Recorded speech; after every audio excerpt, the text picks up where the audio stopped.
it's also a fantastic platform to present Tony Ip, the next speaker, because he's not only Director of Sustainable Design and Chief Architect at Ronald Liu and Partners, but he will speak today about the benefit of those sky gardens to promote health and well-being.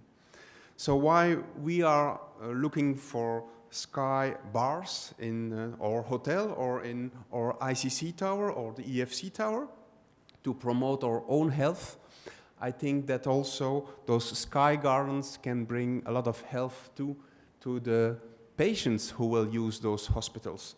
So we saw already yesterday an amazing presentation of Ken Yang. So Tony, I think it will be very difficult to do better than Ken Yang and to beat him, but take your chance.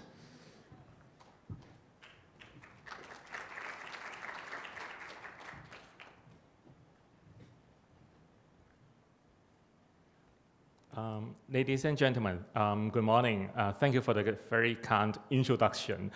Perhaps I shift a little bit for the topic because I'm not going to tell about the healthcare center or the hospital. I'm talking about the healthy living environment, especially in the Hong Kong context because of the limited land, so we have to have the high density, high rise context. This is our beautiful natural environment, the nature we live with. Many years ago, we all live with this beautiful natural environment. We have the clean air, water, and food from the nature. However, the fact is we are departing from this natural environment. We will have over 2/3 of the world populations living in the urban cities by 2050. This is our living environment, the current situation we live with. Urbanization creates a densely populated and closely packed living unit in high-rise development with high plot ratio. It is arguable that the high-rise capacity can optimize material and energy consumption and be known as sustainable city, but regardless of livability. So, is it really a sustainable living environment we are looking for? Or we should advocate for our coming generations, especially for our children and old adults who are spending most of their time in residence. The higher we live from the ground level, the more disconnected we feel from the natural world, even from each other within a community. How can we improve this situation? A high degree of anonymity and social isolation are commonly found in residential high-rises nowadays. Indeed, pleasant communal activity spaces and green areas are somehow missing in our high-density, high-rise development. Many researchers and previous speakers mentioned benefits of green to nature. I just highlight some key points here. First, positive effects on psychological health are found when people are engaged with nature through direct sensory exposure, a sense of connectedness, a walk in a natural environment, views of gardens and flowers. Moreover, natural environment evoke soft fascination and improve the performance in memory and learning tasks, as well as the self-regulation tasks, such as impulse control. On the other hand, from the physiological perspective, the recent research indicate that people in green spaces show beneficial effects on mood and heart rate variability, lowering blood pressure, and etc. Social dimensions. Pleasure-derived leisure experience are found in garden, which serve as a arena for family and neighbors gathering, and also community garden as a potential useful strategy to improve individual health and strengthening neighborhoods.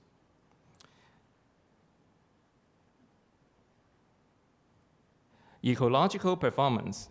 People living in city are increasingly disconnected from the nature world, witnessing the extinction of experience. For instance, biophobia may be developed due to people's fear of living things and unexpectedness from nature, urban children may have negative feelings such as fear, scary, disgusting, and uncomfortable with nature. Moreover, urban green spaces play a key role of maintaining high ecological diversity. As one step further than sustainable design that minimizes adverse environmental impacts, biophilic design advocates the urge to affiliate with other forms of life in the city. To be more specific, neighborhood places and green spaces are essential for children's healthy development. Different ages of children have different lists from green. For 3 to 5-year-old children, neighborhood green spaces may help them to have better emotional health early in life. Fewer problems of peer relationship, hyperactivity, and conduct are found in children who are frequent users of parks or playgrounds, or their home have access to a garden. For 7 to 12-year-old children, natural environment may catch children's attention easily and help them to learn new things, especially situations, spaces, and materials more effectively. For 9 to 10 years old children, contact with nature have significant positive effect on nurturing biophilic attitudes to wildlife and enhancing their willingness to support animal conservation.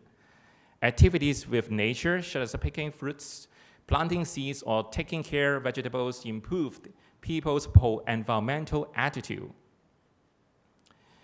On the other hand, aging populations poses strong demands on recreational facilities. They are the major daytime users of green spaces and amenities in or adjacent to their living premises. The elderly prefer garden apartment instead of high-rises and had a greater sense of community there. So can sky garden be an option of bridging nature with urban living? The sky gardens of Babylon, one of the 7 wonders of the ancient world, may be the origin of the sky gardens. The sky garden was built because the queen missed the green hills and valleys of their homeland, according to one legend. So do we miss the natural green, or do we miss our neighborhood? Hong Kong is one of the most densely populated cities and famous of its compact, high-rise urban development. Our specific high-density, high-rise contexts have driven us to develop communal outdoor space, even at high level in our old days. Sky garden here are semi-covered or covered communal green spaces at intermediate levels of high rises, increasing green coverage apart from gardens at grade or roof. The Hong Kong government issued a green incentive for sky gardens in new residential buildings in 2001. According to the practice notes, sky gardens aims to improve the urban ventilation, greenery, and recreational garden spaces for communal uses. Another high-rise city, Singapore, also has key policies on promoting sky-rise greenery. Gross floor area, GFA, exemption for sky gardens in Singapore was first introduced in 1997, aiming at promoting more quality communal spaces and contributing towards the overall greenery and environmental quality of the surrounding areas. In 2009, the Singapore government also announced a target of adding 50 hectares of sky-rise greenery by 2050. Both Hong Kong and Singapore governments promote sky gardens to enhance urban greenery, but their emphasis are slightly different in some aspects. For example, in terms of quantities, in Hong Kong, the maximum number of sky gardens provided is equal to or less than the number of the residential stories divided by 15. In Singapore, it has more flexibility of quantities and configurations, and no maximum number of sky gardens is specified. Another example is location. In Hong Kong, sky gardens are at least 10 stories apart from each other or podium garden. In Singapore, no specific requirements of the location is stated. Moreover, multi-level and doorstep sky gardens adjacent to the residential units are encouraged in Singapore. You can see sky gardens in these two diagrams presented by two governments are slightly different. Regarding the incentives, in Singapore, GFA exemption is granted. Meanwhile, additional floor heights are allowed for predominant sky gardens. So if sky gardens area exceeds 16% of the floor plate, additional heights can be granted as 10 meters for 7 to 12 stories building, up to 30 meters for buildings with 15 stories above. So these differences drive the built sky gardens in diverse typology in both cities. To analyze the effectiveness of sky gardens, case studies of 40 residential high-rises in Singapore and Hong Kong map out diverse functions, configurations, connectivity, and amenities of sky gardens. So here you can see most of the sky gardens in Hong Kong are at separate floors or coupled with refuge floors. These are Singapore sky gardens. You can see sky gardens are scattered and multi-levels and connecting different towers here. All the sky gardens I selected were built in the last decade or will be completed in the coming years. This table summarizes information of the 40 cases. I don't go into the detail about it. To consider contributing factors to promote health and well-being of urban living with sky gardens, there are 4 key aspects. First, light, air, and distant view. Second, greenery in terms of quantity and quality, interactions and species of the vegetation. Third, communal space in terms of spatial quality, connectivity and accessibility, sense of safety at high and security also very important. Fourth, amenity for individuals and communities. 14 sky gardens have different characters as communal green spaces. Some of them are more publicly accessible, and some of them have more greenery. As mentioned, sky gardens of Hong Kong and Singapore are different in general. More diversity and more greenery are found in Singapore sky gardens. I will further elaborate 4 contributing factors by using these cases. First, light, air, and view. Sky gardens at high level provide better light and air environment compared with outdoor spaces at ground or podium, especially in high-density, high-rise context, like the case in the middle. Panoramic and open distant views are offered to all occupants, even who are living in tiny units with limited outdoor views, like the upper one facing the harbor and the bottom one located at the old district. This case shows how well received the sunlight and air for people's health and enjoyment. Actually, you will visit this sky garden on Sunday morning. Second, greenery. Our psychological need to be around the life and lifelike process is recognized. The direct experience of nature or nature-derived patterns can improve experience, mood, and happiness. So both quality and quantity of greenery are very essential.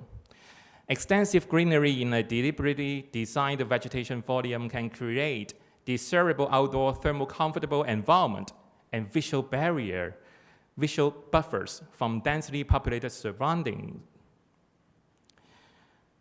Different typologies of greenery are observed, such as the greenery located at edges or screening the structural core. Wind and view are contributing factors to a certain extent. Vegetation at edges can improve windy conditions and sense of safety. Planting strips set away from the building edge and act as a visual barriers to avoid looking from high and to enhance the sense of safety, which is very important for children. In this case, the sky gardens in Singapore exemplifies how can create a shaded and comfortable outdoor green environment at 50th floor. Third, communal space. Neighborhood cannot be fostered without interaction. Moreover, architectural articulation cannot make the space be more vibrant. Only functions, accessibility, and connectivity can do so. Sky Garden purposefully improve neighborhood and social interactions by creating spacious, scenic, entertaining, and safe green spaces. Accessibility directly affects usage of sky gardens. For instance, doorstep gardens or sky gardens as part of main circulations can facilitate daily activities and incidental or casual interactions. Low occupancy is observed at sky gardens at a separate floor. Connectivity not just enhances chance of neighbors' interaction, but also accommodates various recreational facilities. Sky gardens bridge different towers in the form of a footbridge, a gym, or a more integrated green space or a park. With good accessibility and connectivity, improvised extension of living spaces can facilitate daily activities and incidental and casual interactions. These 3 sky gardens connect to towers at various levels, providing a swimming pool, outdoor exercise decks, and leisure area, which offer livable and enjoyable communal green spaces. 4th, amenities. Physical inactivity is attributable to 9.4% of all deaths worldwide, or 3.5 million people every year. So well-equipped green spaces can help incentivize activities. The most popular activities in sky gardens are landscape garden with scenic view, self-retreat and reading in a peaceful environment, leisure walk with family and friends. Of course, outdoor fitness-friendly spaces encourage residents to consistently engage in physical activities, such as playgrounds, workout stations, gym rooms, playing fields, or swimming pools. Aiming at a low-carbon living environment, Sky Garden can act as a naturally ventilated sky clubhouse, such as an alternative to provide amenity facilities in a more energy-efficient way. On the other hand, covered landscape area is good for provisioning semi-outdoor spaces on rainy or hot summer days.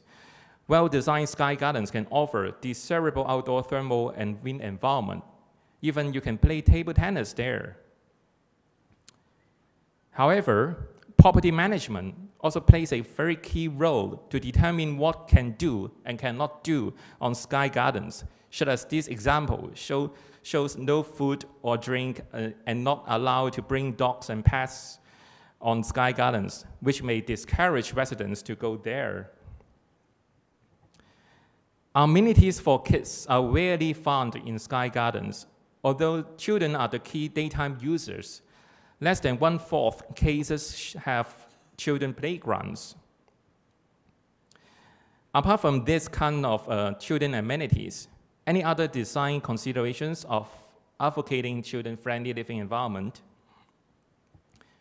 I think a safe, secure, and a spacious environment, but offering a feeling of adventure and semi-wilderness simultaneously is an ideal. Children are encouraged to see, touch, and live with flora and fauna rich in diversity, and learn to appreciate native species and ecosystems. Also, garden-based activities with nature can nurture a positive and ecologically responsible attitude. So to conclude my presentation, the higher the building, the more the livable green spaces. Livability is the key. Environmentally driven considerations, including light, air, and view. Socially oriented consideration, creating sense of neighborhood with good accessibility and connectivity to communal green spaces. Doorstep gardens shall be scattered at multi-levels and close to living areas of residents to stimulate intimate touch with greenery in daily life. Amenities and green spaces to be livable and enjoyable by daily frequent users, which including children and old adults. More importantly, children will be allowed to play outdoors with their neighboring friends and touch with nature in a safe and freedom environment. Thank you.